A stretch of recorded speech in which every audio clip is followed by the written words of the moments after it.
I always tell any artist that I work with, if I'm specifically being sought out for production, like, I'm going to mix as I go. By the time I send you what you want and we've got your vocals in there and we've got all of the production, where I would bounce the stems for a mix, I've mixed that record how I wanted to mix it. So like, I'm never delivering something that's like a rough mix in my mind. And if an artist wants to send that to their mixing engineer, if they want to get that mixed as an album, I'm fine with that. I'll send out the stems, I'll send out the session, I'll do whatever they want to do.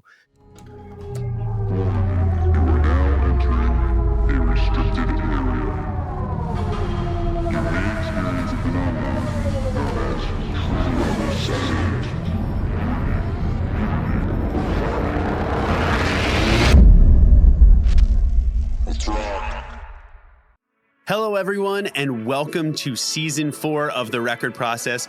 We are so happy to be back with you. We have an incredible episode lined up for Week 1. We've invited producer Austin Hall to the show to talk about his journey and all of the opportunities that have led him to work with an artist by the name of Riley on his 2022 record, City of Angels.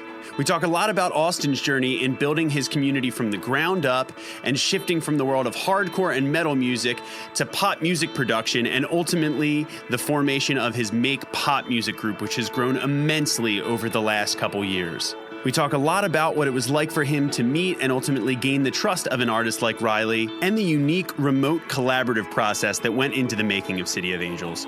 And on top of all of that, we learn how this album actually serves as the perfect case study for how Austin built his career by saying yes to opportunities, even when he wasn't 100% sure he knew how to execute them, and figuring it out as he went. I really feel like we put together an incredible track list with this season, and track 1 begins right after this. So many of the albums that we'll be highlighting this season on The Record Process share one very important theme, and that's the idea of technology helping musicians and creators overcome the collaborative restrictions that once came along with geographic location. Thanks to companies like Audio Movers, real-time remote audio production and the tools that make it possible are more powerful than ever. Their groundbreaking Listen To plugin allows you to stream, record, and collaborate on high-quality audio in real time, and is used on a daily basis by world-class audio engineers and professionals at places like Capitol and Abbey Road Studios. Their new Pro plan allows you to stream up to 150 users simultaneously, includes custom branding, and even allows you to stream MIDI data in real time. So head on over to audiomovers.com and enter the code RECORDPRO to get 1 month free off your Pro membership today. So as you already know, we do a lot of talking about the creation of original music here on The Record Process. I mean, that's kind of our thing. But it can also be fun to put your own spin on an old classic and tell the world something else about yourself through something like a cover song. Cover songs can be a really interesting way to connect with your existing fan base, or even a way to put yourself in front of new audiences through shared musical tastes. And our friends at DistroKid have made it super simple to upload a cover of your favorite song, while allowing them to handle all of the back-end licensing work that can really be a headache for independent artists. DistroKid will notify the composer and publisher of its release, they will pay the necessary licensing fee, and they will take care of all the other legal red tape involved with releasing a cover song on a streaming platform, allowing you to fully focus on enjoying the process of putting your unique artistic spin on that recording. If you're already a DistroKid member, you can access this as you're uploading your track for $12 a year per song. Or if you're not yet a member and you'd like to sign up for DistroKid, you can use the link in our show notes to get 30% off of your first year's membership. Well, Austin Hall, thank you for joining us on The Record Process. Such a pleasure to have you, dude. You are a man of many talents in the music creation domain. We are excited to have you here this season to talk through an album by an artist named Riley. And the album dropped last year in 22. It's called City of Angels.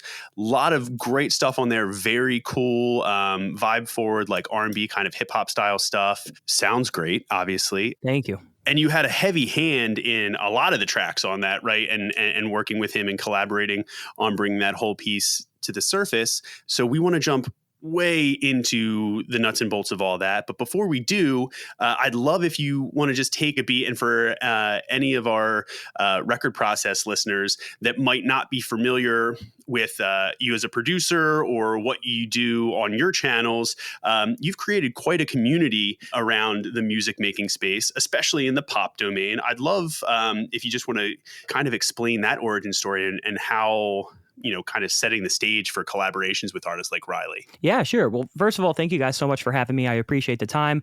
I'm looking forward to chat about this album because this was a really, really fun one to make. But before we get into all of that, my name is Austin. I'm a pop producer primarily based out of Orlando, Florida. I've been producing professionally now for like almost 8 years.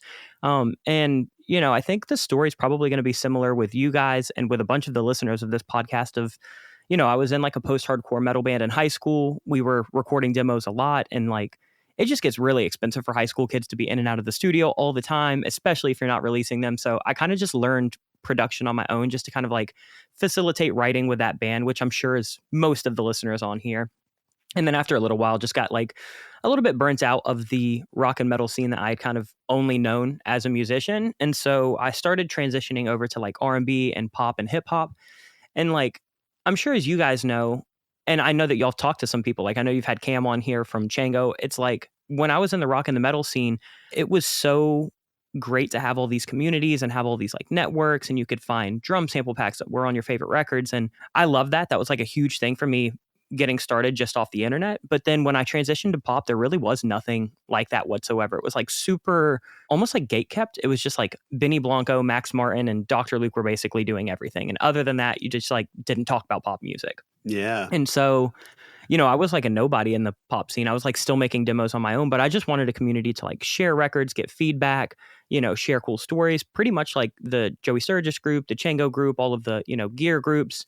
And so that's what I did. I made a pop Facebook group. Over the years, that just kind of took off. And as that took off, I was just working on so many records for myself, for friends that we were trying to develop, for people that were finding me in that group and hearing demos.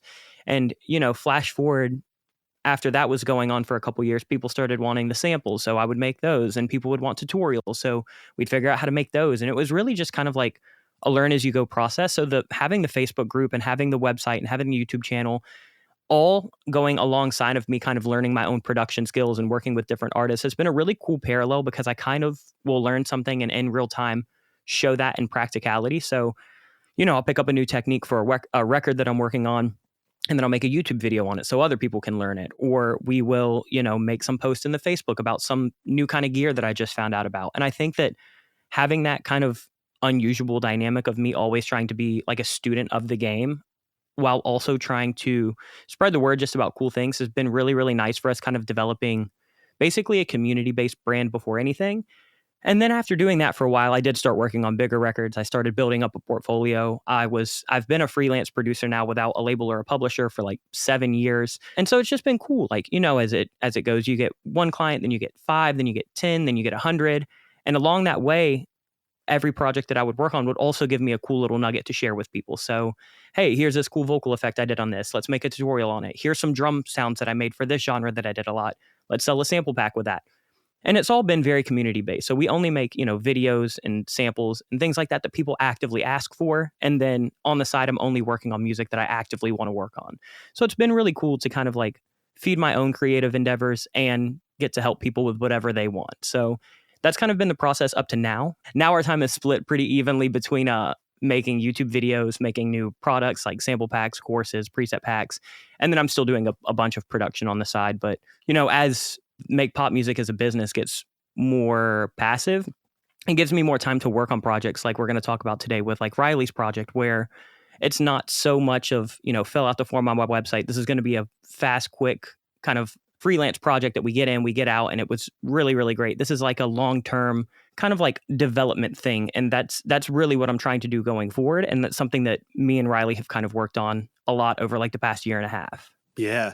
Boy, oh boy, dude, Austin, I knew this was going to be a great one, dude, but it shows that you've spent some time honing your thought process and your focus about what it is that you do, and who you work with and how you work with people, and providing value to anybody that's listening. I have to almost bite my tongue from trying to like jump in and like capture all of those really nice like sound bites and things that you brought up, because they're all a really important part of your story and kind of why I wanted you to lead with talking about that, almost like that genre shift, and then into like forging a brand new community and starting from the bottom to build it yourself, if because it wasn't there already, or so you felt. Right. But I think one of the things that you mentioned that I love so much and speaks to the YouTube channel that you run, and the way you think about trying to like create content, for lack of a better word right now, the whole journey is that of learning as you go, right? And you're kind of doing that in real time, and you're not coming and approaching a lot of these productions as someone that is a master of this genre, right? You were saying, hey, I just learned this, let me share it. And Tom and I've been, finding this more and more each day, especially in the past couple years with what I've started doing and coaching and trying to work with other artists as well, not just in the production phase of things, but beyond it, is the best way to learn these things and kind of really cement them in your toolbox and your repertoire is to go teach them and go explain them. And it really helps you unpack that value, dude. And so I love that. And so you kind of had this 8-year span, or like career, but it's been budding and it's been growing as the community grows, right? So it's like, it's this really incredible symbiotic relationship where you kind of try to build the community, and then the community gives back to you, you give back to the community. And it's this really amazing dance.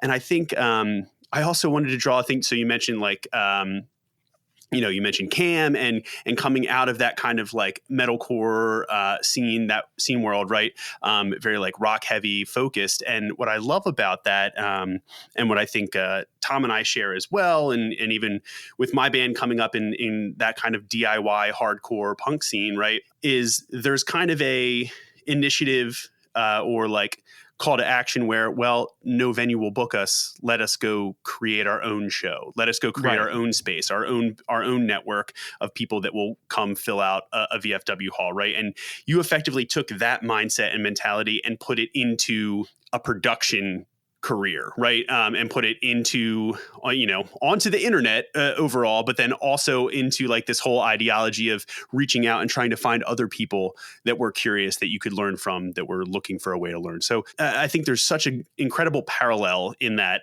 And there's a lot for people to remember, whether you're a musician or, an aspiring producer, engineer, it doesn't even matter. Anything in the creative realm, or in the music industry as a whole.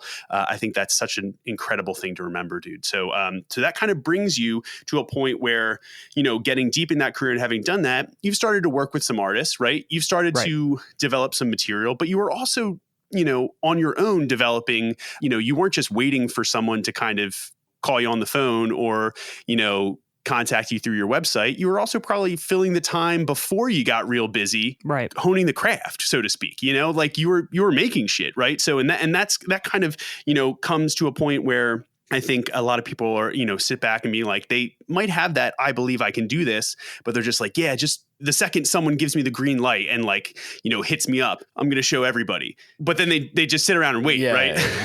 And honestly, this whole career was kind of an accident to me. Like I was in college to be an educate, like I was supposed to be an English teacher for high school. Like that's what I went to school for. And so I was just doing the production because I loved making music. Like when I was in a band, I loved having the creative control. I grew up playing guitar, playing a little bit of drums. I learned how to play the keyboard and the piano. I was the vocalist in the band. So like when I learned production, it was kind of the first time that I was like, I love the collaboration process, but I've also got a million ideas in my head that if I have the tools to get a song from my head to something that I can get out into the world and then back into my ears, that's like such a cool thing. So it was never about like getting clients, getting paid, doing these big collaborations, getting credits. I didn't care about any of that. I probably made hundreds of stupid little 1.5 minute demos before anybody ever offered to give me $1. And like, I was totally fine with that. I never, ever, ever thought this would be a career. And then, one person needed help and was willing to pay for it. And then 5 people needed help and were willing to pay for it. And then 10 people liked my sound. And now I've worked with like almost, I think 1,000 projects total. And then on the side, we've built MAKEPOPMUSIC, which is kind of a weird dynamic too, because it's like, we've had a lot of people that have been in that group for 6 or 7 years. So as I've grown and as I've gone from somebody with, a couple paying projects a month to somebody who's getting decent credits now, we've had people also grow alongside of me. And I think that it kind of paints very honestly like the journey of being a freelance producer without a label, without a publisher. Is it's like there were years that financially I was doing really well. I wasn't doing these massive records, but for 7 years I've been able to easily pay my bills and be my own boss. And like it's been really cool to kind of share that honestly along the whole way. And so I think just while creatively growing and growing that community has just been like really fulfilling for me. That's a great way to restate kind of what we were saying about like this scene in this like really devout, really passionate niche where even though it's like, you know, you have your uncle kind of being like, well, you know, good luck, have fun with that. You know, you're going to have to get a real job someday. And then you kind of being like, no, like it might not be like arena big, but it really matters to a decent amount of people. And that is something that, especially like when people think about pop, you know, being shorthand for popular, you know, and meaning massive, that's not exactly what that has come to mean, especially because there has, you know, been such a wave of DIY bedroom production and just, you know, smaller developing artists in that genre and in that space making incredible sounding records and productions that really go a long way and mean a lot to people. And artists like someone like Riley that has a very compelling backstory and puts that all into their music. It's not just cool, here's some drip drop singles trying to, you know, push stuff out on socials and be famous, right? You know, there's substance to it, just like there's substance to what drove you to learn about how to get these ideas out of your head and how to make them sound legit and sound compelling, right? Right. So I love that. So yeah, I mean, such a great way to kind of phrase all that, dude. Thank you. Just as a curiosity question for you, like with the Make Pop Music, creating that digital like ecosystem, Mm-hmm. as our technology like improves and advances and we can be making these amazing productions on the laptops, like just as a side note, like have you seen that inside the Make Pop Music group attribute to the growth of like how it came up? Yeah, I definitely think that it was like good timing. Like Casey just said too, he, you know, the emergence of bedroom pop, especially with artists a few years ago, like Billy and, you know, her brother Phineas. And, you know, we've got all of these artists popping off on TikTok. I think that the reason that Make Pop Music got so big when it did, and the reason that it's been pretty passive and kind of natural for me is because with that, you know, that barrier of entry lowering, with now all you need is like a decent laptop, an okay interface, and like a decent condenser or dynamic mic. And to be honest, you can make pretty solid records. Like it's crazy what you can do if you download a DAW with just whatever they have stock versus 15 years ago when you were going to have to spend thousands of dollars on hardware, thousands of dollars on plugins. So like for us, we really try to step back every now and then and we try to make content where it's like you can do a vocal mix with all, you know, stock stuff in whatever DAW you use. You can do, like we just did a video a couple weeks ago where we bought a $25 USB mic off Amazon. And I was like, can I make this sound okay in a record? And I think that with the barrier of entry being so much lower, there are a lot more people interested in learning the kind of ropes, which I think does give us a little bit bigger of an audience rather than, you know, 15 years ago, the common understanding was you needed to be in a big, fully treated room in a commercial facility in some kind of like industrial warehouse yard. And if you didn't have that, if you didn't have a Pro Tools HD rig, if you didn't have a Neumann microphone, then you just weren't going to cut it. Where now all you need is, you know, like an Alienware laptop, an SM7B, a Focusrite interface, and maybe a couple plugins. And like you'll be good to go if you have the creativity. I don't think that the gear is the barrier of entry anymore. I think it's just creativity and the willingness to kind of problem solve as you try to create. And so I think that does give us almost an unlimited audience where, you know, there may have been, I'm just going to give a number here, but if there used to be 10,000 people interested in production, there's now 1 million because everybody feels like I can get my creative ideas out there. It doesn't have to be this dedicate my entire life to getting in a studio, running for coffee for years. Like that just doesn't have to happen anymore. I love that. Yeah. And there's so many ways that they can use technology to tell their stories or the stories that they see, right? So it almost supersedes even just music production at this point too. It's like there's formats, there's a way to like tell a really interesting story or set a scene for someone or get a message across, you know, in short form stuff, whether it's, you know, Instagram, TikTok type stuff, or on channels like YouTube where you can just, you know, effectively run and conceptualize in long format your own television network, right? You know, Right. and what that means, and explore that, whereas you didn't necessarily have that chance long ago. But obviously, this is something that a lot of people already know, and so it impacts the amount of, like you said, the amount of time that you can put forward to exploring the creative end of what that means and what stories you want to tell. And I think a great way, it comes up obviously without fail every single episode, because that's kind of a huge part of the process, is the collaborators that you get involved with, the people that you choose to work with to keep you Right. inspired and to keep you, you know, refreshing your idea bank, right? And so in this case, you have an artist by the name of Riley who had you on his radar. So talk to us about what that outreach, you know, looked like, and how y'all kind of what that meet cute looked like, if we're talking, you know, in film terms. Sure. Yeah, this was a cool story. At the time that I met Riley, just to give some like honest background, I was booked all the time. Like I was doing a bunch of records, nothing massive, you know, like millions and like I had a couple songs doing a few million streams, but nothing charting or anything crazy like that. Like no Drake records. But I was making a really good living. I was happy. I was doing a bunch of records. NPM was going well. So like I wasn't at the point of desperation where I was like, I need to be getting people in. But I had been listening to Riley kind of casually for about a year. He was on like a Spotify playlist, liked one of his songs, found his album. He had a bunch of features of artists that I loved, and it was just sonically something that like clicked with me. And then one day, and this was I think June or July of 2021, I was just bored and I was like listening to Riley's album Los Angeles.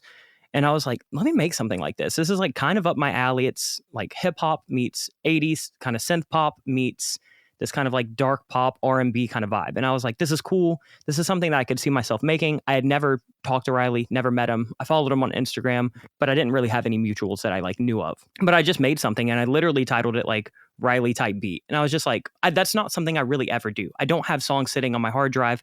I'm normally we talk about the project, you book it out, we make something, and that's it. Like I don't have banks of packs sitting around like hip hop producers or something. Yeah. And so like literally 2 days later, Riley posted on Instagram. He was like, hey, I'm looking for new producers to collaborate with. DM me. And so I was like, okay. So I literally responded to the Instagram story and I was like, hey, big fan of what you do. Love your last record. I work in kind of all of the genres that you pull from. And I actually made something in your style the other day, coincidentally. And so I ended up sending that to him and he was like, this is gas. Like, why have I never heard of you? I'm not out in LA. I'm out in Orlando. So I had a couple mutuals that we ended up finding out later, but he was like, yeah, I had no idea.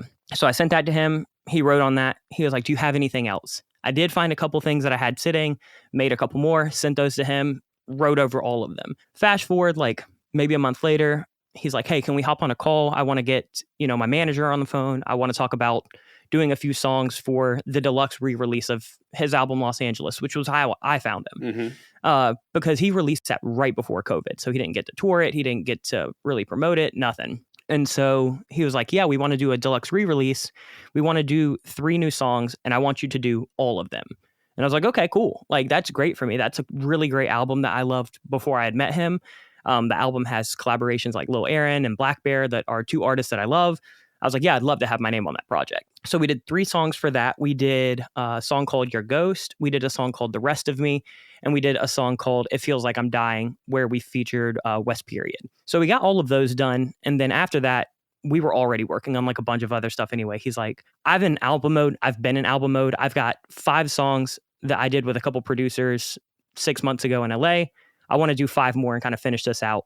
And then we'll talk about EPs and albums in the future. So he sent me those. We kind of found common themes and common grounds. And then that's when we started creating what would become City of Angels. And so at that time, he had, I think, all, if not most, of the songs on that album that I did not do. So he had sent me Make Believe. He had sent me Runnin'. He had sent me Hear Me Out. And then he sent It Never Rains in LA. So I listened to those, kind of found similar vibes. And then we just started creating. And like, our creative process is really simple. It's basically Riley sends me a text and he's like, hey, can we do something like this? He'll give me a quick description. I knock out a demo in an hour, send it to him. I basically will send him verse, pre-chorus, chorus, and then he'll take it, loop it however he wants, rearrange it, write a top line, and then I'll get his stems and kind of finish out all the production. And so we've done that now with over a dozen songs. And, any that we've kind of done have either been on the deluxe album or City of Angels, and any that weren't on those will definitely be released in the future. So we're not writing and holding a bunch. It's just write, release, write, release, write, release. And it's been like a really organic kind of natural process, even with us never being in the same room. And that all started because he asked for something on Instagram, and I had coincidentally had this weird gut feeling to make something a couple days before. If you're an audio engineer or musician that's dedicated to creating and releasing new music consistently, then you already know that process can be long, complex, and often expensive, especially while you're trying desperately not to sacrifice the type of quality that is crucial for your mixes to stand up to those big budget productions.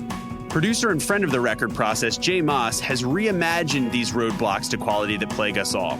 With the help of world-renowned sound engineers, Jay developed an AI-based platform called Master, which offers you the ability to quickly upload your song and receive a high-quality mastered edition in minutes, all at a price point that won't break the bank with each new mix revision. The platform also allows you to easily collect feedback from clients and collaborators, and it even caters to the perfectionist in us all by allowing you to quickly compare and contrast different iterations of each track as you make those final subtle tweaks. So for a limited time this season, you as a record process listener can not only try Master for free, but you can also receive a 20% discount on your first membership by using the code PROCESS on their website at checkout. So hit the link in our show notes or visit maastr.io for more info. So a lot of people think that Oxford Pennant makes, well, pennants. You know, the triangular wool flag type things that usually have like a sports team's logo or the name of a place printed on them. Well, to be honest, that is what I thought too before my band, The Wonder Years, had the chance to work with them. Through that process, we realized just how much care they put into their beautifully crafted, iconic keepsakes that remind us who we are and why we do what we do. They've teamed up with some massive artists in the process, bands like My Chemical Romance, Wilco, and 21 Pilots, just to name a few. And they even offer custom shop orders for artists, companies, and unique events or special occasions. So please do yourself a favor and head over to oxfordpennant.com and use the code RECORD15 to receive 15% off your first retail purchase from their web store.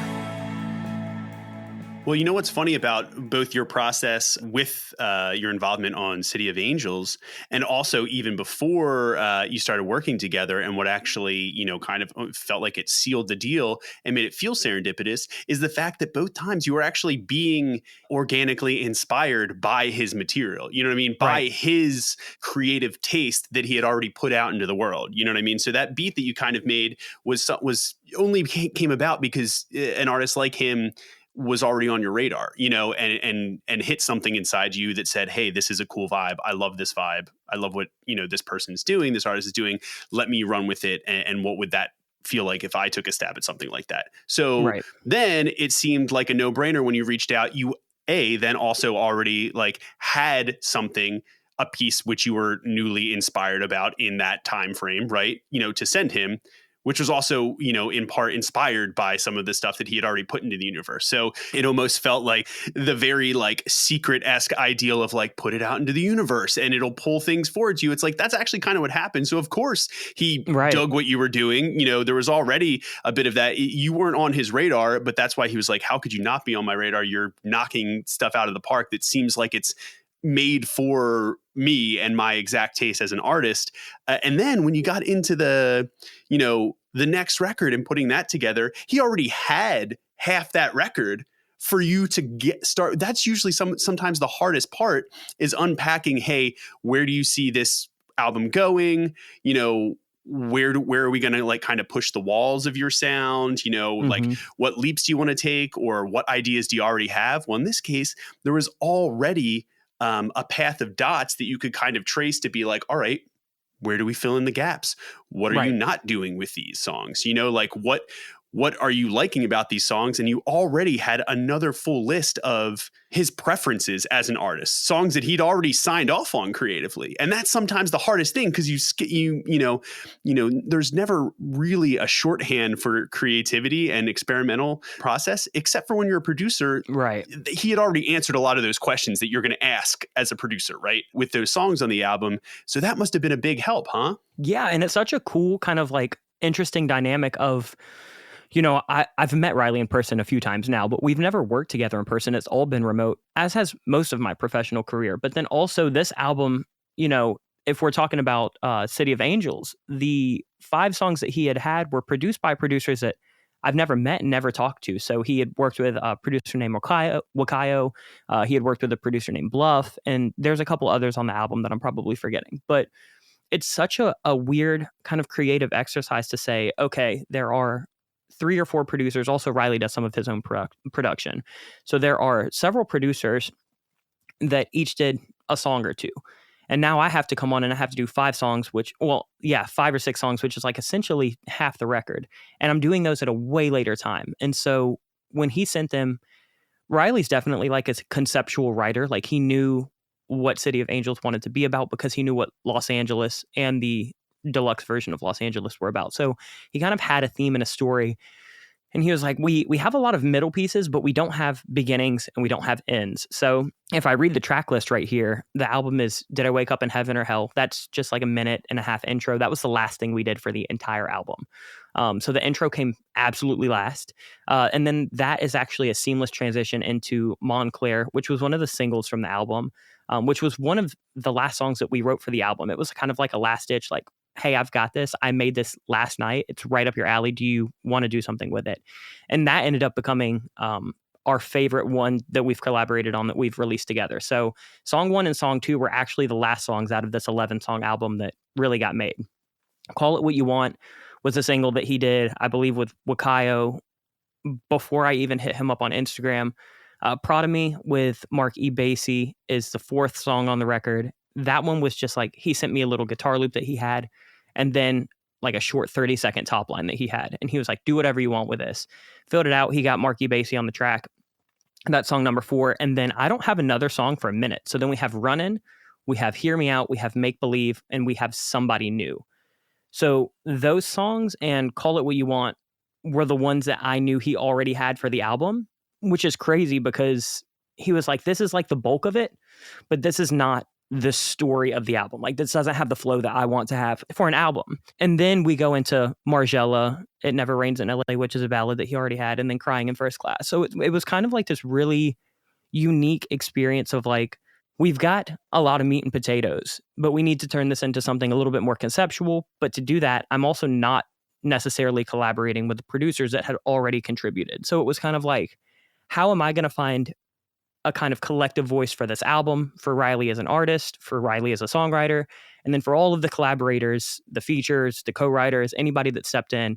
And so it was this cool experience to get to like almost executive produce an album after the concept of the album had been thought of. And so like, me and Riley have done a bunch of stuff since then.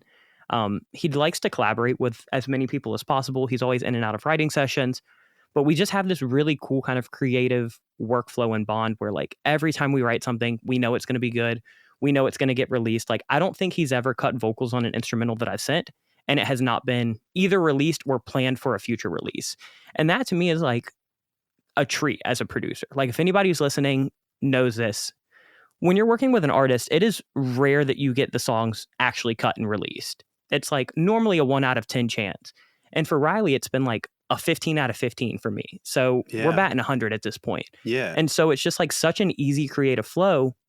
But it was like the first time ever that I've done a cohesive album that I didn't do 100% of. And that was like a really kind of challenging but fun exercise for me.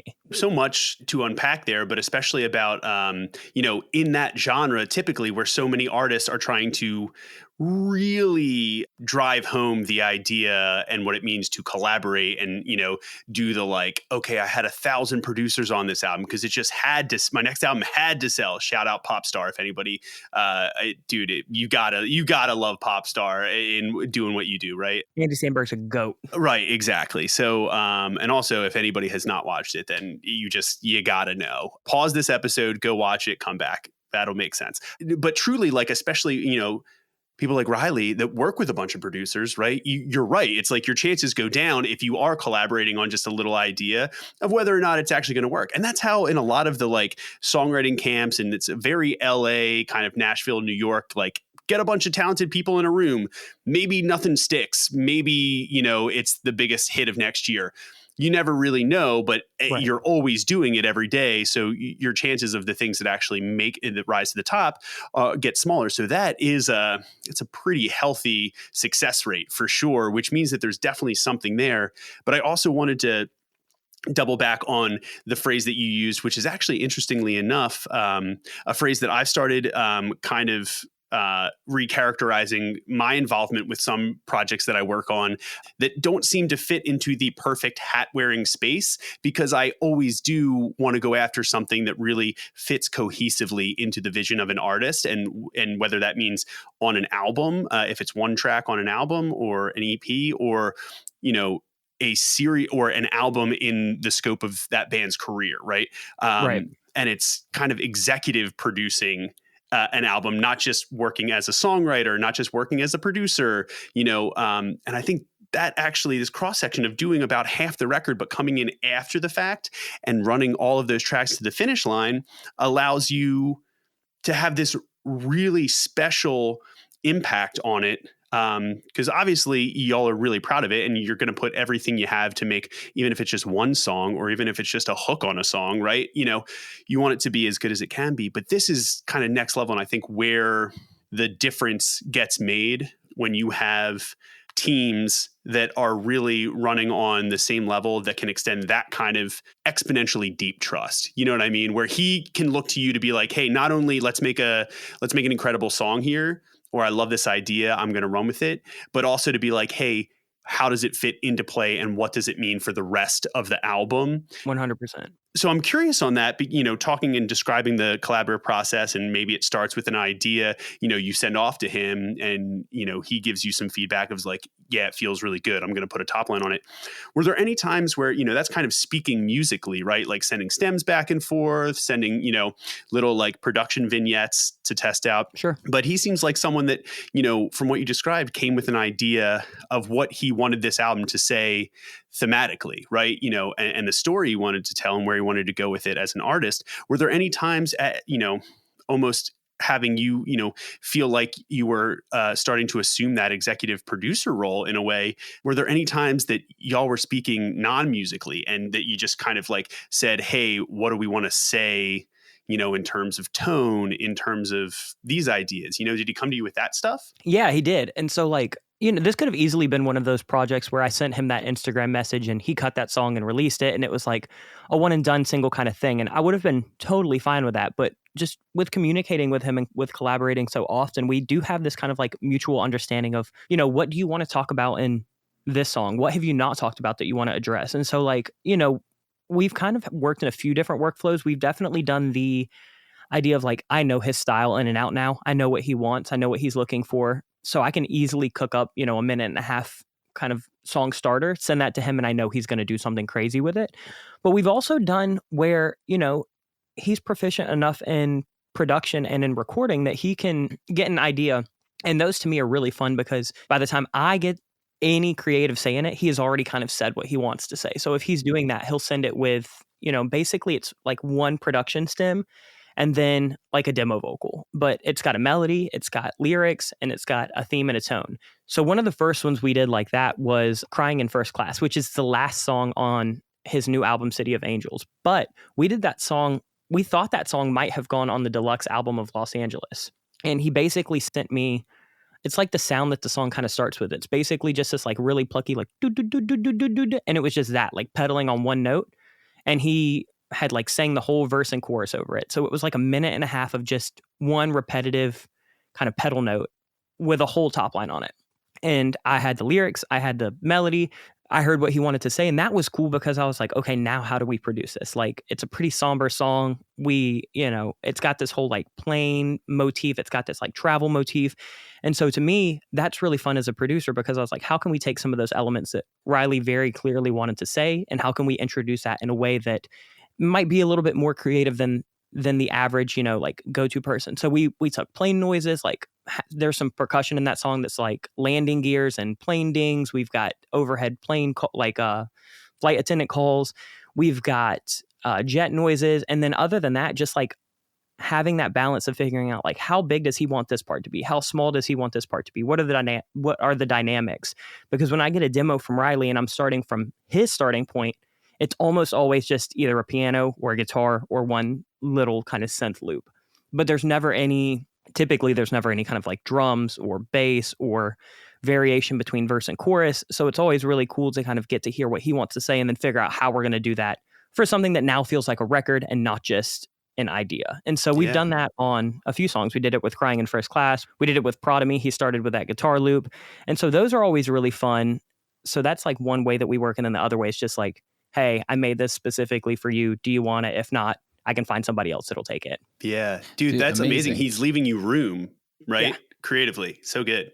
So Austin, all right, we have the track. We have signed off. Here it is. You also mix those tracks, right? So like I wanted to kind of like get into like, where did you take off producer hat, put on mixing hat? Was there lines that you were like, I am not going to cross here? Like, or like how did that process work out? Yeah, I mean, I always tell any artist that I work with, if I'm specifically being sought out for production, like I'm going to mix as I go. By the time I send you what you want and we've got your vocals in there and we've got all of the production, where I would bounce the mix for the stems for a mix, I've mixed that record how I wanted to mix it. So like I'm never delivering something that's like a rough mix in my mind. And if an artist wants to send that to their mixing engineer, if they want to get that mix as an album, I'm fine with that. I'll send out the stems, I'll send out the session, I'll do whatever they want to do.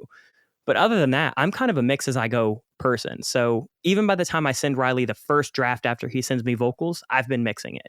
I don't really like mix in a whole separate session. I don't bounce things into a mix session. If I am only mixing a song, I'll just mix it. I won't do all my creative production stuff. But typically if I'm producing, I try to make sure that when the artist is hearing that production, it's as mixed and as mastered as I can possibly get it. And so if they want to get it mixed from that point on, they know that that's where I'm leaving it off. They can take it from there. But if they like it, if they want to revise a couple things, that's done. That's one less thing that he has to do. That's one less step out of a budget that he's got to do. That's one less, issue that he's got to worry about time. So, printing stems, sending it to somebody, revising with a mixing engineer, going back and forth. And if you're a producer that has the ability to kind of mix and wear that hat, a lot of artists that I find especially now really appreciate it because it can just really like streamline the workflow. So if he wants to send it to a mixing engineer, I'm cool. But other than that, if Riley's getting a bounce from me, he knows it is mixed. Oh, I love that. I love that. So like not only is like the hat blurred, it's like transforming into this whole new hat. Right. It's a lot of flair on that hat. Yeah. That's one hat to rule them all. So I guess like, is there a point specifically with Riley where you're like, okay, I guess, was he saying at any point was like, this is done? Or like, was there any moment that he heard the track and like, was it that initial moment when you sent it back on like draft one of a specific song where it just like clicked like that for him? Or I think every song that we have has been a draft one right amazing. Off. Yeah, it's crazy. Like there is this level of trust where, again, since he can start, if he's starting with the production, we have the idea. So by the time I send my first idea of production back, if he's cutting the vocals, he loves everything that we've done to that point. So sometimes we'll kind of finesse or we'll FaceTime back and forth and I'll be like, do you want this or do you want this? But at the end of the day, I trust what he wants to do. He trusts what I want to do. And if we're going into a song together, it's kind of like, if you want to try that, I'm cool with both sides. So it's like, by the time I've gotten his vocals back, we have the meat and the potatoes of the song. It's just like fleshing it out with ear candy, getting his vocals to sit well. We'll do some creative stuff with that. And then, just finishing up that mix and that master. And then by the time I send it to him unless there's something like, oh, I forgot to do this, or I didn't notice there's a click and a pop here. And that's typically me telling him. He's just like, cool, this is good. Like, he never ever I think when he got that DM from me on Instagram, I think he recognized that I understood his vision, but I think he also probably recognized that I still have like my own creative process and my own creative workflow. And I think that that's the reason that we've collaborated so much at this point, is because like, not only do I want to help him achieve his sound and kind of do what Riley wants to do, but I think Riley wants to see what I want to do. And he's just kind of like a facilitator for me to get creative with production or with mixing or whatever. And so it's been really symbiotic of like, it almost feels like a production project for me. Like, you know, Metro Boomin will do a record where it's like a Metro Boomin record featuring 21 Savage and Young Thug and etc. Like, Riley stuff kind of feels like that to me, because he gives me complete creative control outside of when we start a song. Here's the vibe that I want. If you can hit that, kind of do whatever you want within it. Like the other day, we were working on a song that's going to be his next single called The One.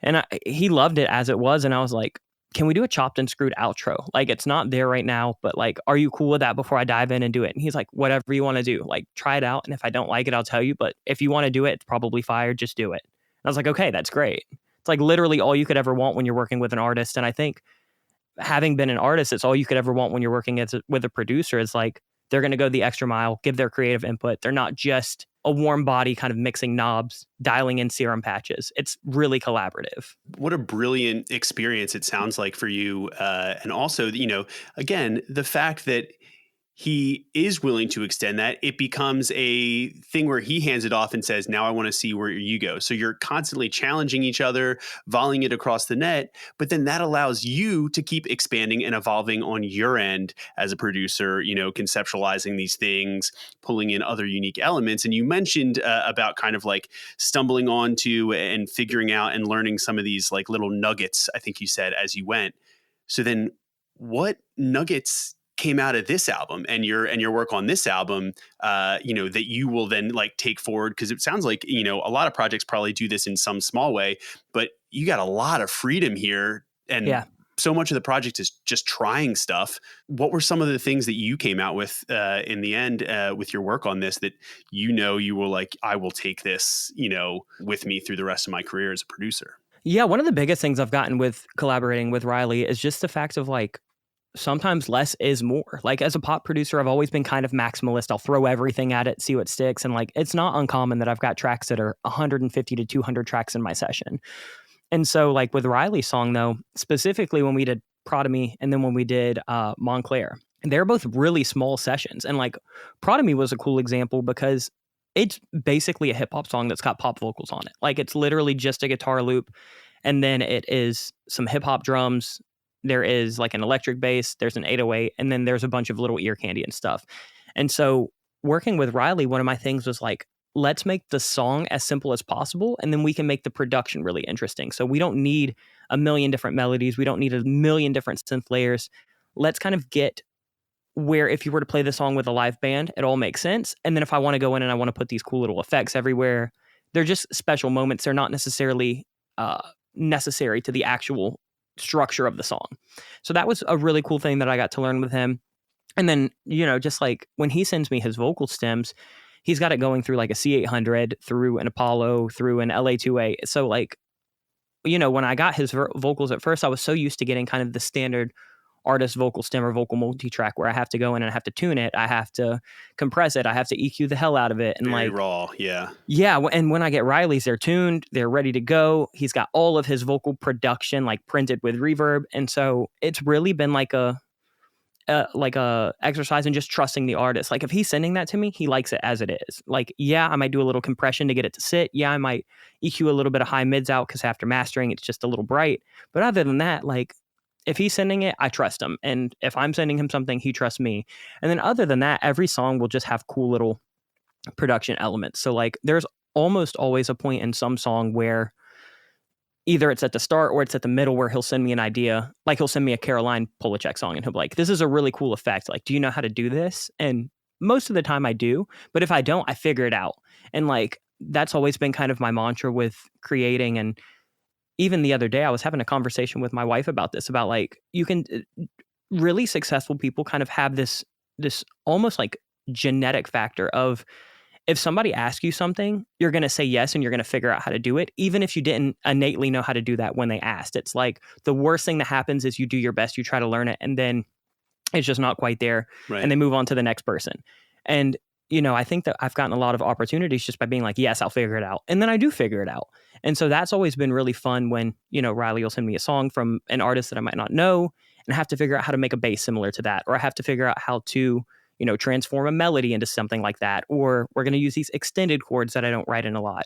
It's just something fun for me. And I think that having an artist that, wants your style, but also wants to kind of push it, just has been huge for me to not get like really sedentary and really kind of like complacent with making his records. Yeah, there is so much good stuff in there. And that what a perfect way to kind of encapsulate everything about this album and how it ends up working for both of y'all. You like as the producer and Riley as the artist, but together y'all as a creative force that keeps evolving together and separate, which again is I think what we all hope for, regardless of what side of the glass we're on. I mean, I love that. And you're, a lot of people are probably familiar with like, well, send me some mix references. If you're sending a track off to mix, it's like, well, we like how this song sounds and this song sounds, right? And then that gives the mixing engineers like, okay, they want heavy replacement here. Okay, they want it super, pumpy, or they want it really exciting in the top end. Got it. Okay. But you can do that at other parts of the process. You can do that 100%. With production. You know what I mean? You can say, hey, can we reverse engineer this? Or you can even be like, hey, this lyric, the way that they do that wordplay is awesome. What kind of wordplay can I use in this song? Or what, you can think about that at any point, from writing all, till the final phase. And even after it goes out the door, and I talk about this a lot with artists, like the promotion and rollout end of things, right? There's a whole other body of inspiration there, that you can pull from and reference and then put your own spin on. So that's such a great point, that you make in terms of what you get out of the process, and that it keeps it fulfilling and keeps it exciting, keeps you waking up, and that you're not just trying to take someone's vocals and put them into your own pop template stem, and that you get to take a stab at new things all the time. I love that so much. And I think that's such a brilliant spot to end, at least for this album. I'm so sure that there is much, much more for us to talk about. I get the feeling that we will probably have to have you back by request when people hear this album, hear you talk about this album in the way that you have. But Austin, thank you so much. And we really appreciate you taking the time to unpack all of this. And where can everybody, quick shout out to yourself and Riley, where can everybody find everything that you're doing? Because you have some cool courses, and we'll obviously link to all of it in the show notes, but please take the time to let people know how they can follow along on your journey. Yeah, sure. So if you, want to just follow me personally, I'm kind of always on Instagram at AustinHull23. That's just AustinHull23. And then Riley is on Instagram as RileyM4A. And then if you want to follow any of like the production tutorials, or you want to check out any of the samples and presets and courses, that's all under Make Pop Music. So we have a website called MakePopMusic.com. You can find pretty much everything on there. So we have a podcast, we have the YouTube channel, we have a bunch of like free content, we have a bunch of samples and presets. And then other than that, if you go to YouTube, you'll find us under Make Pop Music. And we've actually broken down quite a handful of the songs that I've done for Riley. So if you want to watch like a full 30-minute tutorial where I go through layer by layer, element by element, show you how I mixed them, show you where these ideas came from, that is about the most hands-on approach that you can get from this record. And, he's always really cool with me sharing that. So I'm sure as we release more songs in the future, there will be more, but I'm always trying to do production breakdowns on that channel. So if you want to see all of that, you can go to Make Pop Music. And then other than that, just Austin Hull. If you want to join the Facebook community, you can find us on there. Everything's either under my name or Make Pop Music. Amazing.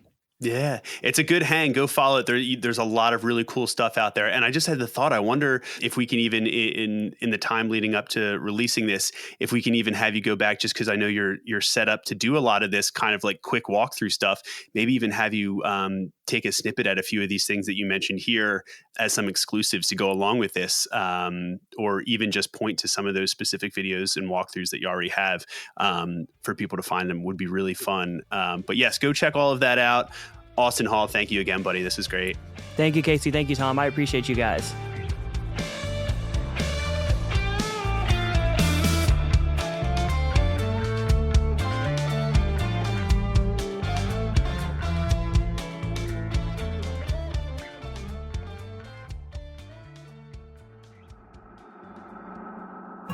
This was such a perfect way to start this new season. I think one of the biggest and most interesting takeaways that hit me hardest came in about 20 minutes into our conversation, where he talks about actually an unsolicited piece of work that he had made that was inspired by Riley's previous material and was actually the piece of music that caught Riley's ear and led to the two of them forming a powerhouse partnership that was responsible for over half of this record, and I'm sure many, many more tracks to come. And I think that's really interesting because at the core of it, it is something that I think a lot of us forget as people trying to create music on such a consistent basis and at such a high level, that it's also sometimes okay to make space to just be a fan of music that is not ours, and allow ourselves to be re-inspired by the things around us.